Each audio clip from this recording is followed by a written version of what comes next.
மாவட்ட நிர்வாகத்துக்கும் நாடாளுமன்ற 5 பேர் சேர்ந்து கொண்டு காலையிலிருந்து மாலை வரை அந்த விண்ணப்பத்தை புதிதாக நாம் சேர்த்து கொடுக்க முடியாது. அங்கு இருந்து வாங்கித்தான் அதை திருப்பி ஃபில்அப் செய்து கொடுக்கணும். ஃபில்அப் செய்து கொடுக்கக்கூடிய வேலையை இருக்கிறதுனா அரசுகள் பாதுகாப்பாக நடக்காது, ஒரு பிரயோஜனம் இருக்காது. நமக்கு ஓட்டு போட்டு நாம் கட்சி செய்ய வேண்டிய பணி என்று சொன்னால் நாயகர்களுக்கு அந்த தொழில்களை கொடுக்கலை. ஒரு பேராட்சி சொன்னால் அவர்கள் பிரிந்து இந்த வாரத்தில் இந்த கோயிலுக்கு வெவ்வேறு நீ பார்க்க வேண்டும், ஆசிரியர் போட்டு பார்க்க வேண்டும் என்று அங்கே அமர்ந்து கொண்டு அங்கே விண்ணப்பத்தை கொடுத்திருக்கிறார்கள். மற்ற பணிகள் எந்த பணி இருந்தாலும் நாம் வாக்காளர்கள் செய்யக்கூடிய பணியில் ஒவ்வொரு நாளும் ஒவ்வொரு ஞாயிற்றுக்கிழமை எந்த கோட்டில் எவ்வளவு வாக்குகள் சேகரிக்கப்பட்டன எதை பற்றியும் அதுக்கு யார் யார் பொறுப்பாளர்கள், ஏஜென்ட்கள், முகவர்கள் யார் என்பதையெல்லாம் அதிலே நாங்கள் உடனடியாக தலைமைக்கு அனுப்ப வேண்டும். அந்த அடிப்படையில் அந்த பேராட்சி, ஊராட்சி, கிளைக்களத்தில் இருக்கின்ற ஒவ்வொரு பூத்துக்கும் நியமிக்கப்பட்டவர்கள் எவ்வளவு அசைக்க முடியாத மற்றும் நேரத்தில் எத்தனை ஒரு திமுக காரனுடைய குடும்பத்தை சேர்ந்தவங்க கூட நமக்கு ஓட்டு போட தயாராகிறார்கள். நமக்கு வரக்கூடிய ஓட்டுகளை அந்த பூஜாஜி ஓடி போய் பார்க்குற மாதிரி ஆளப்படுங்க. நம்முடைய அன்றாட நாளை ஓட்டு வாக்காளர் தேர்தல் பொது தேர்தல் நடக்கும்போது நீங்கள் வந்து ஏஜென்ட் இல்லாமல் தகவல் கொடுக்கக்கூடிய பணியை செய்யக்கூடியவர்கள், அது முதியவர்களாக இருந்தாலும் சரி, அனுபவமாக இருந்தாலும் சரி, பொறுப்புகளாக சரி, அதை பொறுப்பெடுத்துட்டீங்கன்னா அந்த வேலை செய்வாங்க. இல்லைன்னா பேசாமல் 40 நாடாளுமன்றங்களும் நமது நாடாளுமன்றம் அது கோவை மாவட்டம், திருப்பூர் மாவட்டம் ஒரு முன்னோடி மாவட்டமாக இருக்கின்றது என்ற தமிழ்நாட்டுக்கு விளையாட்டுகளே நம்முடைய பணி அம்மாவுக்கு இந்த ஞாயிற்றுக்கிழமை செய்யக்கூடிய பணி மற்ற நாடாளுமன்றத்தை விட மற்ற மாவட்டங்களை விட இந்த மாவட்டங்கள் சிறப்பாக இயக்கத்தை சார்ந்தவர்கள் செய்தார்கள், வாக்காளர்களை சேர்த்தார்கள் என்ற பெருமையை நீங்கள் சேர்ப்பதன் மூலமாக இது அம்மாவுக்கு செய்யக்கூடிய நன்றியாக கருதி நீங்கள் செய்ய வேண்டும் என்று நேரத்தை தெரிவித்துக் கொண்டு வாய்ப்புக்கு நன்றி வருகின்ற அத்தனை பேருக்கும் மனமார்ந்த வாழ்த்தை நன்றி தெரிவித்துக் ராதாகிருஷ்ணன் அவர்களை பேசுமாறு கருத்து பேசுமாறு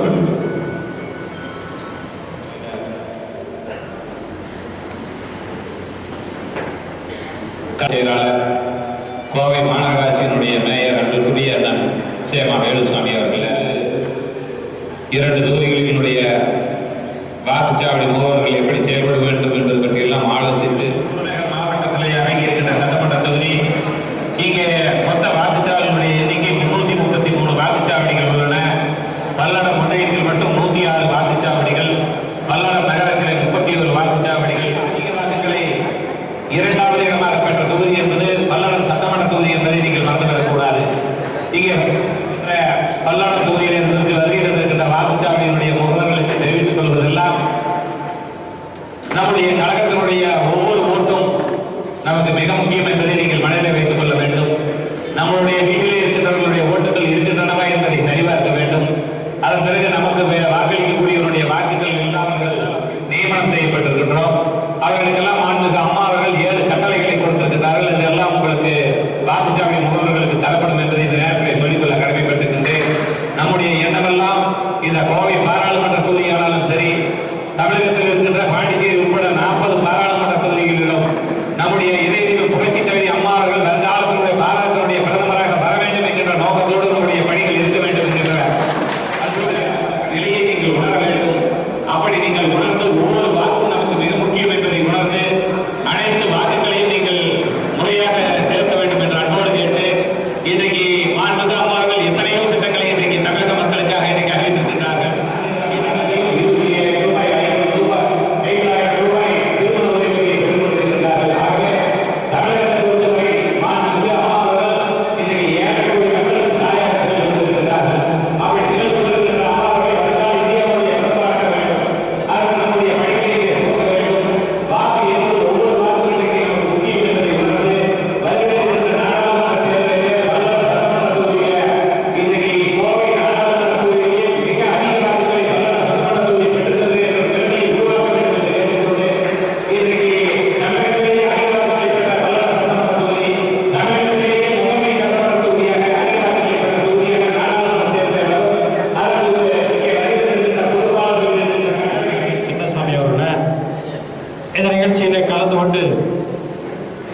இந்த நிகழ்ச்சியை இங்கே சிறப்பாக ஏற்பாடு செய்திருக்கின்ற நம்முடைய கோவை கே ராதாகிருஷ்ணன் அவர்கள் மற்றும் பல்லடம் ஊராட்சி குழுவினுடைய தலைவர் அருமைக்குரிய சகோதரர் சண்முகம் அவர்கள, ஒன்றிய கழகத்துடைய செயலாளர் மாதப்பூர் பால் அவர்கள, பொங்கலூர் ஒன்றிய கழக செயலாளர் சிவாசனம் அவர்கள, தொகுதி கழகத்துடைய செயலாளர் மாவட்ட கழக எம்ஜிஆர் மன்றத்துடைய செயலாளர் அருமைக்குரிய சகோதரர் தோபுகா வெங்கடாசலம் அவர்கள, மற்றும் கோவை புறநகர் மாவட்ட இலக்கியனுடைய செயலாளர் அருமை சகோதரர் பாமா பழனிசாமி அவர்கள, தண்ணீர் பந்தல் நடராஜ் அவர்கள, அனைத்து நிர்வாகிகளே, பொறுப்பாளர்களே, பேராட்சி கழகத்துடைய அனைத்து தலைவர்களே, இங்கே கூடியிருக்கின்ற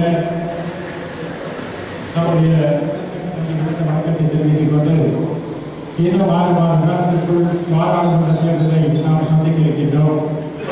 அதற்கு முன்னால் இந்த தேர்தலை எந்த அளவில் சந்தித்தால் நாம் எளிதாக வெற்றி பெற முடியும் என்று கருதியெல்லாம் நம்முடைய ஆத்மபலம் இது பற்றி முழுமையாக சொல்லி இதற்கான ஒரு கமிட்டி அமைத்து எல்லோரும் நம்முடைய இயக்கத்துடைய தொண்டர்களை சந்தித்து அவர்களுக்கு அந்த கருத்துக்களை எல்லாம் எடுத்து கூற வேண்டும் என்று சொல்லியிருக்கிறார்கள்.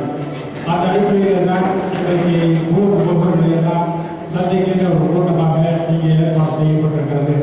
இந்த ஊர் பொருட்கள் எல்லாம் எப்படி செயல்பட வேண்டும் என்று எனக்கு முன்னால் பேசிய அருமைக்குரிய சகோதரர் ராதாகிருஷ்ணன் அவர்களும் அருமைக்குரிய சகோதரர் வேலுசாமி அவர்களும் எடுத்து சொல்லியிருக்கிறார்கள். அதோடு உணவு செயல்பாடு பற்றி ஒரு பொறுப்பையே நம்முடைய கழகத்துடைய பொதுச் செயலாளர் அம்மா அவர்கள் கொடுத்து அனுப்பியிருக்கிறார்கள். அதையெல்லாம் உங்களுக்கு கொடுத்திருக்கின்றோம். அதை பார்த்து அந்த செயல்பாடுகளாம் நம்முடைய கழகம் எப்படி இருக்கிறதோ அதை செயல்பட வேண்டும் என்று உங்களை எல்லாம் வேண்டி விரும்பி கேட்டுக்கொள்கிறேன். தேர்தல் என்பதை பற்றி நாம் எல்லாம் சந்திக்காத தேர்தல் கிடையாது. இருந்தாலும் கூட இந்த தேர்தலை சந்திப்பதன் நோக்கம் நம்முடைய மாண்பு புரட்சித் தலைவி அம்மா அவர்கள் இந்தியாவுடைய பிரதமராக வேண்டும் இந்த தேர்தலை நாம் சந்திக்க வேண்டிய சூழ்நிலையில் இருக்கின்றோம். அதற்காக நாம் சிறப்பான பணியாற்றி 40 தொகுதிகளிலும் நாம் கைப்பற்ற வேண்டும். அதற்காக முன்னேற்பாடாக எந்த அளவுக்கு நாம் சிறப்பாக செயலாற்ற வேண்டும் என்பதை பற்றி நாம் முன்னிறுக்கிறோம். நீங்கள் இந்த தேர்தல் ஆரம்பித்தாலே முதலில் நாம் வாக்காளர் சேர்ந்தது மற்றும் வாக்காளரை இயக்குவது இதை பற்றி முழுமையாக நாம் செயல்பட்டுக் கொண்டிருக்கிறோம். அந்த அடிப்படையில் தான் இந்த மாதம் முழுவதும் வாக்காளர் தேர்வு மாதமாக கொடுக்கப்பட்டிருக்கிறது. அதுவும் இந்த மாதத்தில் வருகின்ற வெள்ளிக்கிழமை சனி ஞாயிற்றுக்கிழமை முழுவதுமே நம்முடைய ஏஜென்ட்டுகள் அந்த வாக்குச்சாவடியில் கொடுக்கின்ற அறிக்கைகளை தலைமைக்கு நீங்கள் ஜனாதிபதி கொடுத்திருக்கின்றோம். அப்படி உடனடியாக இதில் நாம் வாக்கு சேகரத்தில் ஈடுபட்டால்தான் அம்மா அவர்கள் சொல்லி இருக்கின்ற இந்த 7 குறிப்புகளை வைத்துக் கொண்டு முடியும். அதே போல் கூட்டுறவு சங்கத்தை சேர்ந்திருந்தால் கூட 40% வெற்றி பெற முடியும். ஆனால் நம்முடைய இயக்கத்தை பொறுத்தவரையில் இன்றைக்கு உள்ளாட்சி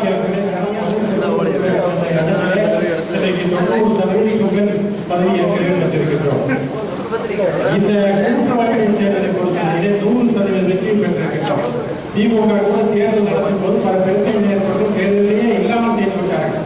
ஆனால் அம்மா அவர்களை பொறுத்தவரை தேர்தல் நடைபெற வேண்டும், பிரச்சனையும் பெருக்கக்கூடாது, நம்முடைய இயக்கத்தை சேர்ந்தவர் முழுமையாக பொறுப்பு பெற வேண்டும் என்ற எண்ணத்திலே தான் இன்றைக்கு 100% வெற்றியை பெற்றுக் கொடுத்திருக்கிறார்கள். அப்படி இந்தியாவிலேயே அதிக அளவிலே நாம் அரசு கொடுத்திருக்கிற நம்முடைய கட்சி தான். அதுவும் இந்த பத்திரிகை கையெழுத்து போனதான் ஒரு சட்டமன்ற உறுப்பினர் பாராளுமன்ற உறுப்பினர் சொன்னால் அது எவ்வளவு சிரமம் சீட்டு வாங்குறது, நின்று ஜெயிக்கிறதுக்கு எவ்வளவு சிரமம் கொண்டு நம்முடைய திருப்பூராகட்டும் கொண்டாடி நம்முடைய கோவை பாராளுமன்றம் நேரடி பாராளுமன்றம் தான் அதிக வாக்குகள் வித்தியாசத்திலே வெற்றி பெற செய்வது நம்முடைய கையில் இருக்கிறது. அதனால் நீங்கள் எல்லாம் நல்ல முறையிலே பணியாற்ற வேண்டும். எங்களை பொறுத்தவரை அம்மா அவர்கள் என்ன சொல்கிறார்களோ அதை உங்களிடம் கொண்டு வந்து சேர்ப்போம். இப்படி கூட்டங்கள் போடுவோம், இங்கே பேசுவோம். நீங்கள் உங்கள் கிராமத்திற்கு போகப்பட்டால் அங்கே வருவோம், வார்டுக்கு போகப்பட்டால் அங்கே வந்து பேசுவோம், கூட்டங்கள் பேச முடியும். ஆனால் ஒவ்வொரு வாக்காளரையும் சந்தித்து வாக்களை அவருடைய வாக்களை எல்லாம் இரட்டை சின்னத்தில் வாக்காளர் மாற்றுகின்ற பொறுப்பு கடமை கொடுத்திருக்கிறது. உங்களால் தான் அதை செய்ய முடியும். அதை மனதில் வைத்து நீங்கள் எல்லாம் வாக்காளர் நம்முடைய வாக்காளர்கள் அதிகாரிகளை சேர்ப்பதற்கான ஏற்பாடு நீங்கள் தான் செய்து கொடுக்க வேண்டும். எல்லாம் நேரத்தை கேட்டுக்கொண்டு இந்த வாய்ப்புக்கு நன்றி சொல்லி விடுகிறேன். அடுத்தபடியாக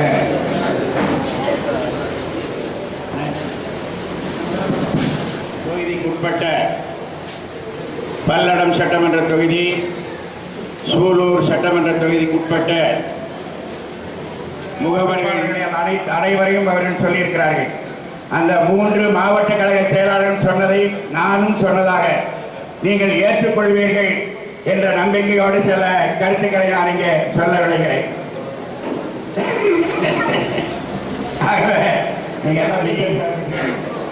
புரட்சித் தலைவி அம்மாவுடைய ஆணைக்கிணங்கி இன்றைக்கு தமிழகம் முழுவதும் இன்றைக்கு ஆலோசனை கூட்டங்கள் நடைபெற்றுக் கொண்டிருக்கிறது. இந்த ஆலோசனை கூட்டத்தினுடைய நோக்கத்தை பற்றி எனக்கு முன்னாலே பேசியவர்கள் எல்லாம் விளக்கமாக இங்கே சொல்லியிருக்கிறார்கள். நான் ஒரு சில கருத்துக்களை மட்டும் சொல்லி இன்றைக்கு நமக்கு பதவிகளை எல்லாம் வாரி வழங்கி இருக்கிறார்கள். புரட்சித் தலைவர் எம்ஜிஆர் காலத்தில் இல்லாத அளவிற்கு பதவிகள் இன்றைக்கு அம்மா அவர்கள் நமக்கு பெற்றுத் தந்திருக்கிறார்கள். அம்மாவுக்கு நாம் நன்றி செய்ய வேண்டும் என்றால் தேர்தல் தேதி அறிவிக்கப்பட்டதற்கு பின்னாலேதான் தேர்தல் வேலைகளை நாம் ஆரம்பிப்போம். ஆனால் இந்த முறை 8 மாதங்களுக்கு முன்னாலேயே தேர்தல் பணிகளை துவக்க வேண்டும் என்று அம்மா அவர்கள் ஆணையிட்டிருக்கிறார்கள். அந்த ஆணைக்கு இன்றைக்கு நாம் தேர்தல் பணியை களத்தில் இறங்கி இருக்கிறோம். அதை போல மக்களுக்கும் எல்லாவற்றையும் தந்திருக்கிறார்கள். இதை விட ஒரு சந்தர்ப்பம் நாம் சொல்லி ஓட்டு கேட்பதற்கு வாய்ப்பு மிக அதிகமாக இருக்கிறது. எதிர்கட்சிகள் இன்றைக்கு வாய்மொழி மல்லிகளாக இருந்து கொண்டிருக்கிறார்கள். எதிர்கட்சிக்காரன் எவரும் அம்மாவின் மீது குறை சொல்ல முடியாது, அம்மா ஆட்சியின் மீது குறை சொல்ல முடியாது. அவ்வளவு சாதனைகளை இன்றைக்கு அம்மாவை சாதித்திருக்கிறார்கள். சாதனைக்கு சொந்தக்காரர் புரட்சித் தலைவி அம்மா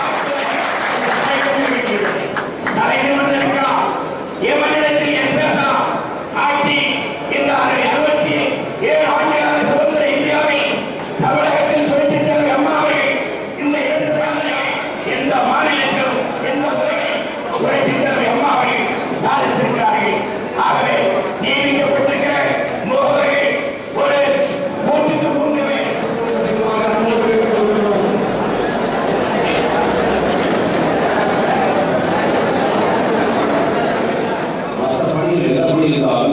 நாம் வாக்காளர்கள் செய்யக்கூடிய பணியில் ஒவ்வொரு நாளும் ஒவ்வொரு ஞாயிற்றுக்கிழமை எந்த கூட்டத்தில் எவ்வளவு வாக்குகள் சேகரிக்கப்பட்டன எதை பற்றியும் அதுக்கு யார் யார் பொறுப்பாளர்கள், ஏஜென்ட்கள், முகவர்கள் யார் என்பதை எல்லாம் அதிலே நாங்கள் உடனடியாக அந்த பேராட்சி, ஊராட்சி, கிளைக்களத்தில் இருக்கின்ற ஒவ்வொரு பூத்துக்கும் நியமிக்கப்பட்டவர்கள் அந்த நியமிக்க